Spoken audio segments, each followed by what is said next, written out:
Hello, dear friends. Welcome to another Spiritist magazine program. I'm Shane Martin from the Spirit Society of Richmond in Richmond, Virginia. What a blessing to be here today.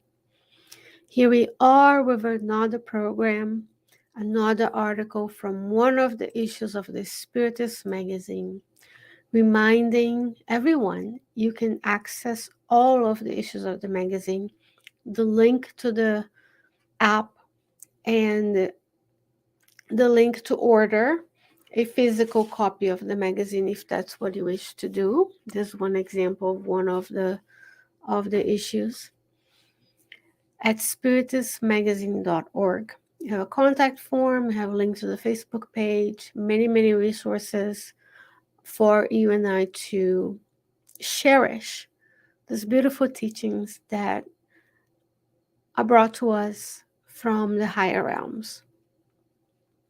The spirits work really hard with the team of volunteers to bring about the issues of the Spiritist magazine. And we are here to cherish those moments together where we learn and we grow and we acquire tools so that we can apply the teachings to our daily lives. And today's article is titled Alarming Signs by the Spirit Scheilla through the mediumship of Francisco Candido Xavier. And I'll share with you what the article and the issue look like so you can have an idea what it looks like. So this is the article we'll be talking about today. This is the issue 62 of the magazine. That's the cover of the magazine. What you see now, if you're watching this, is a screen share of how the PDF form shows up on my computer. Might look slightly different from yours, depending on the program we're using, but the content is the same. You can also read it from the Spiritist magazine app. We have discussed a couple of articles already. Other Hopes is one of them.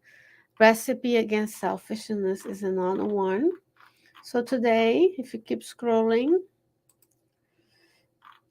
Before Mediumship is a good one.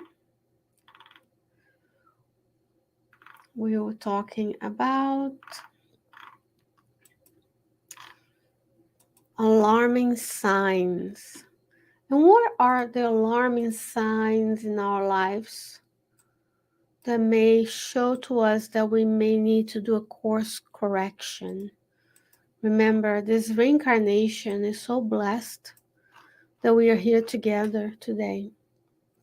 And we have a plan, a roadmap, a reincarnatory plan. We have people around our lives who are helping us fulfill that plan. Reincarnations are solidary to one another. What we come to learn today is complementary to what we've learned in other lives, helps us address the mistakes in other lives and help us grow.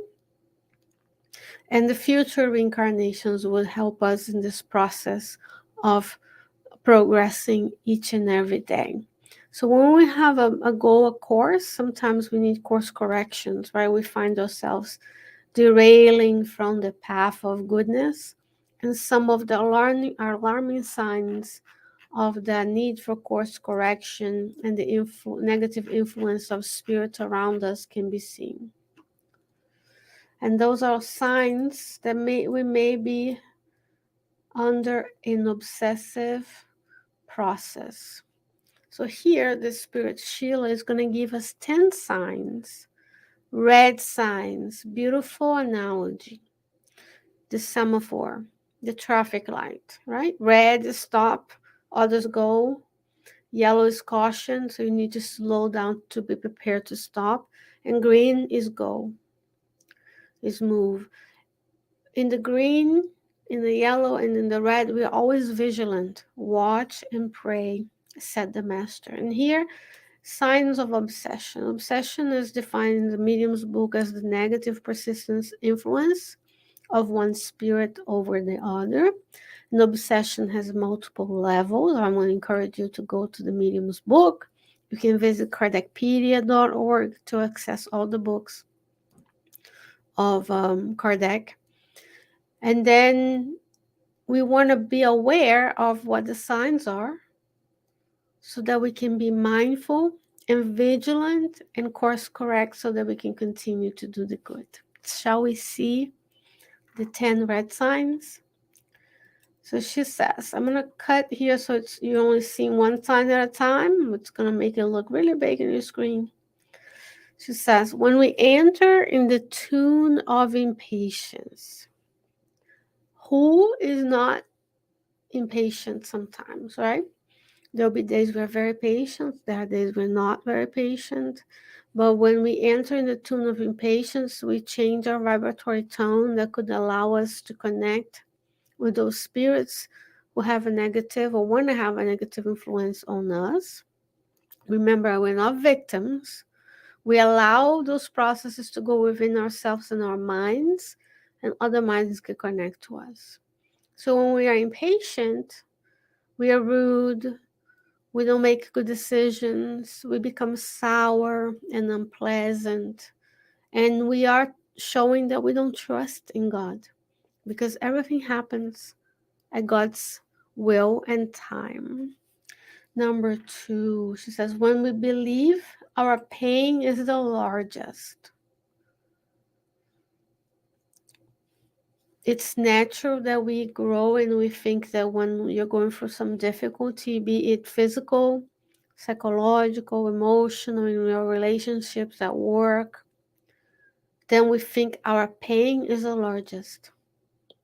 Dear friends, we have, sorry for the spoiler alert, but there are 8 billion incarnate beings on the world going through similar or worse trials and tribulations that we have. So when we look out of ourselves, that's in the chapter, in the article, others' hopes that we saw before.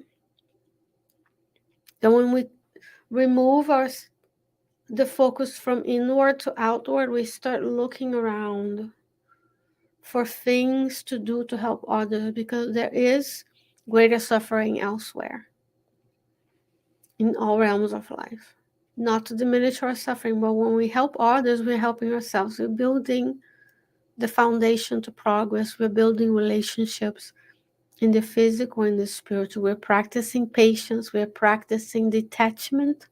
When I have less, I can give more to others. So impatience, and we think our pain is the largest of all. When we start to see gratitude in our friends, how many times we do things and people don't say thank you or they don't appreciate, and I start seeing them as always ungrateful to what we have. But remember, this one we're looking for outward expressions of gratitude. When we are dependent on input, when we do things expecting people to praise us, and then when they don't, or when they don't do things in return, and then we start to see ingratitude in them. A big no-no. Impatience, my pain. And I'll go back to the pain because one of the things that we learn over time as we get to know Spiritism is the importance of no comparison, not doing the one-up type of situation. What do I mean? Because we lack the skill of listening and we are immersed in an atmosphere of anxiety because we are connecting with others, and we have these guys to help with this sense that we're missing something. We have this. We're not trained in being calm, and we're not doing mindfulness exercises. We are just doing, and we don't have the skills of listening. Then, when someone shares their pain with me, what is the first reaction we have? Oh, you think you're suffering. When I was in your situation, when this happened to me, and we try to one up each other. So my pain is being greater than your pain, even though you're the one who is suffering, who needs a friend.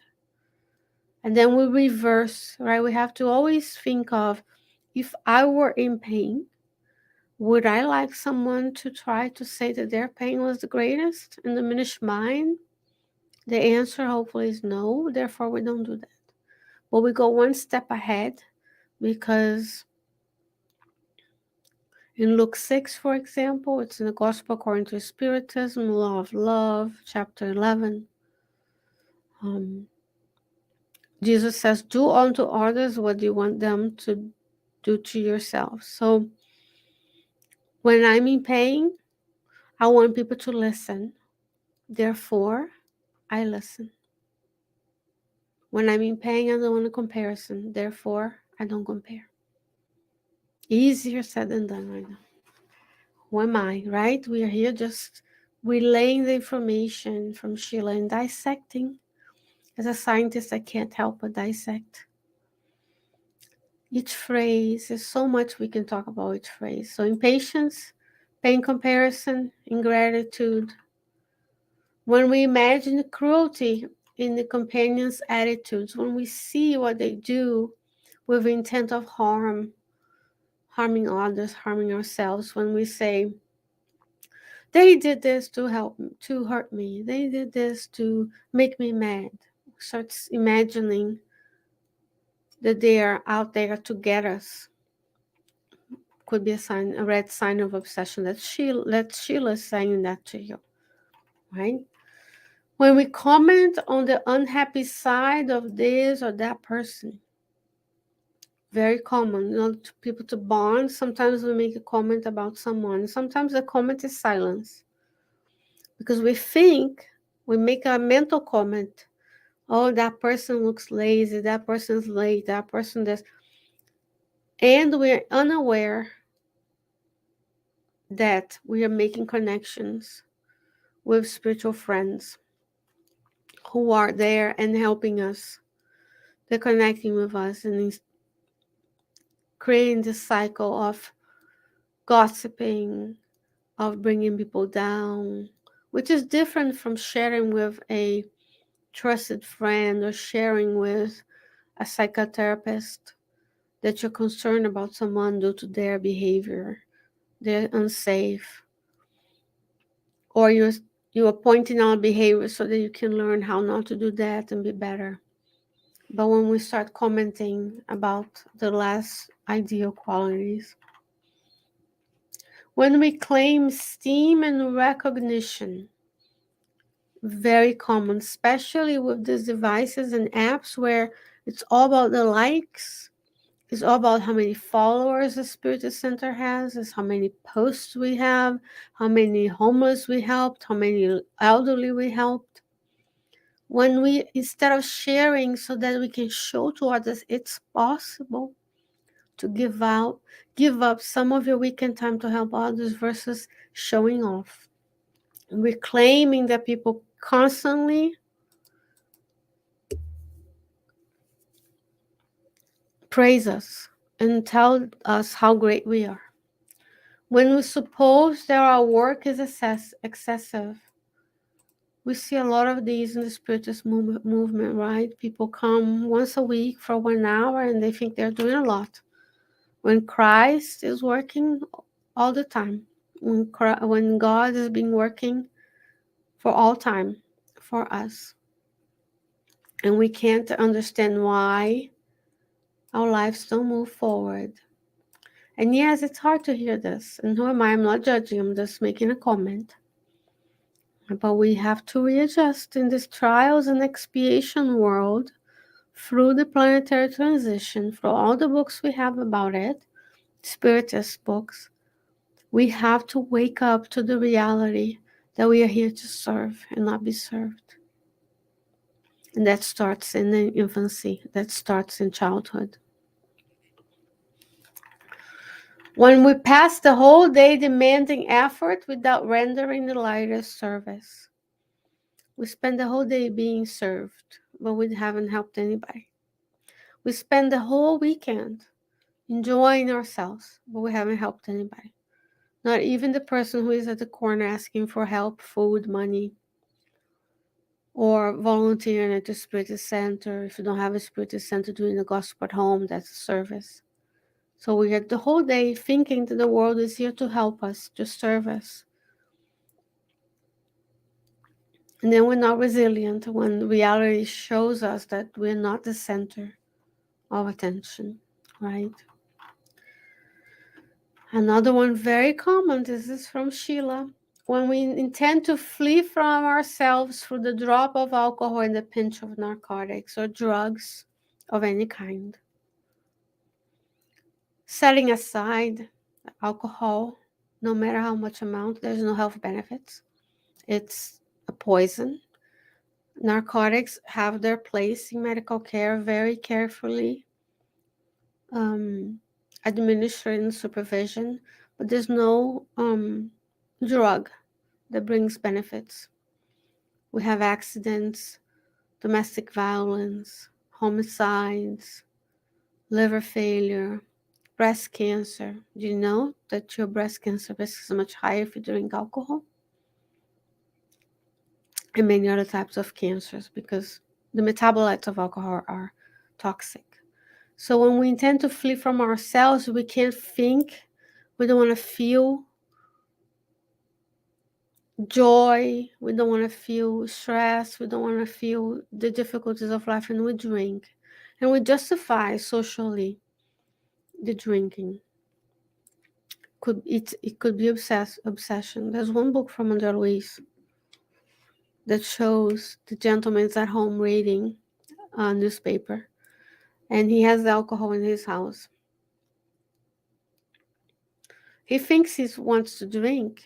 He thinks he wants to drink. It's coming from his mind, but there are two, André Luiz shows us two obsessors in the house telling him, I want to drink, I want to drink.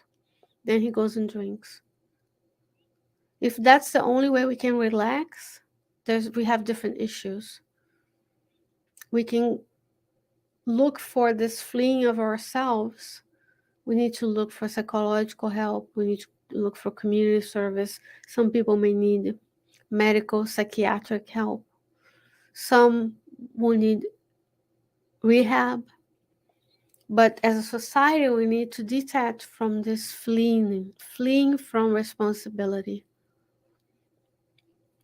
from feeling, from being disappointed, for feeling joy, for feeling tired, right? Could be obsession. When we judge that duties fall onto others. Oh no, when I am graduated, when my kids go to school, when I retire, I'll do Spiritist Center work. I hear that a lot. Who's going to do the work to keep the Spiritist Center going until then? Oh, I can't. I have too much going on in my life. But I want someone else to put the structure together so I can go once a month, once a week. When we think the duties fall onto others, I mean, my duty towards society, towards the neighbor. Who is the neighbor? Says the spirits in chapter 11 of the gospel, items 8, 9, and 10. The whole humanity, here on earth and elsewhere. The duty to pick up when you see a litter. The duty, oh, it's the garbage man. The duty to help the orphan child, oh, it's the state. The duty, oh, everybody else has stuff to do. It's their duty. Could be obsession, because then we think we're better than everybody else, that our lives are more important. And we aren't. We are all equal. We're all children of God. We come with different abilities, different circumstances, but we are here to fulfill the law of society. The law is not the law of isolation, it's the law of society. And that's how we grow. And she ends by saying, every time that one of those signs emerge in the traffic of our ideas, the divine law is present, recommending us the prudence of stopping in the help of a prayer or in the light of discernment. So when we find ourselves in patience, pray, When we think our pain is the greatest, pray. When we start seeing others as ungrateful or cruel, prayer. When we comment on other people's defects, prayer. When we start claiming esteem and recognition, prayer. When we think our work is too much, then we pray for more. When we demand to be served, but we don't serve others. When we try to flee from the difficulties on ourselves using drugs and alcohol. And we think others should do the duties that are assigned by God to us. Then we pray. Those are 10 red signs indicating obsession. Remember, you are a spirit working with billions of other spirits on this earth and elsewhere. In the entire universe, we are all related and interconnected. And we're constantly connecting with others. If I am used to this type of behavior, then I start by praying. And that's why I tell the folks here at the SSR that the way to do this is to practice when things are good, right? So you build the habit of prayer by having the book Happy Life with you, by praying the first thing you wake up, pray when you're eating, pray when you're taking a shower, pray before you drive. And then when the difficulty comes, you already exercise. That becomes a habit. It becomes automated, just like when you pick up the car and you can drive and you don't think anymore about how your feet are doing, which gear you're on, how to look. You just do. And that's when the practice of prayer, to ask for help, to ask the spirits to come help us, inspire us to do better, because that's what they are there to help us. And we are here to grow together, to improve. And we reincarnate so the law of love can be fulfilled in our lives as God intended. Isn't that beautiful? This is from the book Spiritist Ideal by several spirit authors through the medium Xavier. Dear friends, it's always a blessing to be with you every Tuesday night at 8 p.m. Eastern Time. And I hope that between now and next time we see each other, you will stay well, you stay safe, go out there and take care of someone you love. And God willing, I'll be back with you next week. Have a great night. Bye-bye.